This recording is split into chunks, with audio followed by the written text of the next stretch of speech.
The economy added 243,000 jobs in January. We'll learn just this morning. I'm Jack Otter with MoneyWatch.com, here with political reporter Brian Montopoli.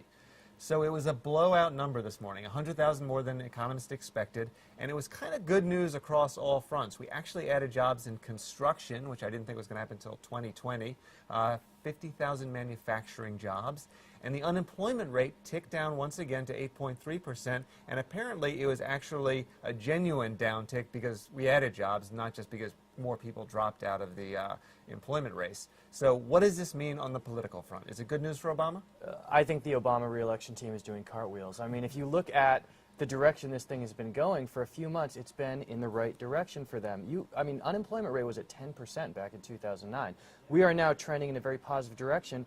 And if you look at the polls, Americans credit President Obama not very highly when it comes to his handling of the economy, but if they see this positive growth in an election year, they say things are going in the right direction, they'll say, all right, you know what, we don't love how this guy handled things, but things seem to be improving, so, you know, we can probably give him another 4 years. Well, let's look at the bad news, though. I mean, if I'm going after Obama, I can point out that there are 5.6 million more unemployed people than there were at the peak in 2007.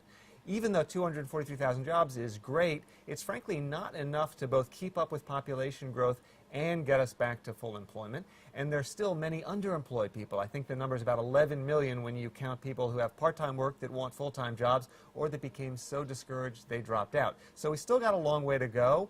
Is that going to hurt him? Is that enough to hurt him? Is that enough if I'm Romney or Gingrich to beat him? You know, you sound like Mitt Romney, and frankly, I think you delivered it a little better than he does. This is the big fight between... He's got much better hair, though. Well, this is their big fight, right? The Republicans are basically casting this very dour perception of the economy. They say Obama's policies have failed, he has not done enough, the stimulus was a mess, too much regulation, all this sort of thing. And the election will be decided on whether Americans say things are getting better, and if you look at the polls, they're starting to see a little bit of positive movement. People still see the direction of the economy as bad. They still see the direction of the economy of the country as bad, but not as bad as they saw just a few months ago. If you keep seeing numbers like this come out, it's going to be good news for the president. Now, there's a statistic that everyone likes to pull out, which is that no one has been reelected since FDR, who was elected, of course, coming out of the Great Depression, with unemployment above 8%. Well, we're at 8.3%.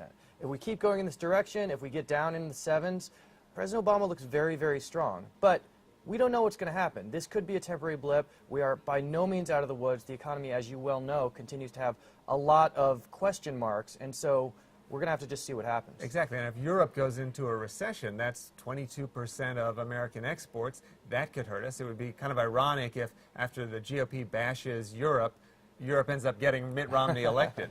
I like the irony there. So the Republicans are bashing Europe, saying that Obama's going to make America into Europe, and yet a European recession could actually get Mitt Romney elected. But I want to go back to your 8%. So let's say we don't actually breach that. Maybe we tick down to 8.2, 8.1. Do you think that the record holds and that an incumbent can't win, Obama, at 8.1%, or could he break that streak? I think President Obama is probably the favorite for a re-election, even if it's at 8%. A couple things to keep an eye on. His overall approval rating right now is about 46%. Ouch. It's not great. If that gets up to 48, 49, historically, you can get reelected. If you're below 47, it's hard. So he needs to see an uptick in his overall approval rating. Polls show that folks overwhelmingly see the economy as the most important issue. He's underwater there. He needs to improve there. I do think both of those things are possible even if the economy stays around 8%. So that's what to look at. And the other thing to remember is he's not running in a vacuum. He's running against a human being. And if you had to pick who that human being is, probably going to be Mitt Romney, right? Now, I think Mitt Romney is probably not the best candidate for the Republican Party putting forward right now. If people are concerned about their jobs, if they're concerned about the economy, he's got a lot of exposure because of his record at Bain. Now, Romney says his record in the business world is a plus, and it may turn out to be a plus, but just as John Kerry's war record in 2004 got turned on him, it seems very possible, and we've already seen it from people like Newt Gingrich in the Republican primary, for Romney's business record to be turned on him. And if that happens, even if President Obama is looking at 8% unemployment, even if he's at 46, 47, 48%, I think he's still got a good shot. This may be more exciting than the Super Bowl. We'll be covering politics and the economy right here on CBSNews.com.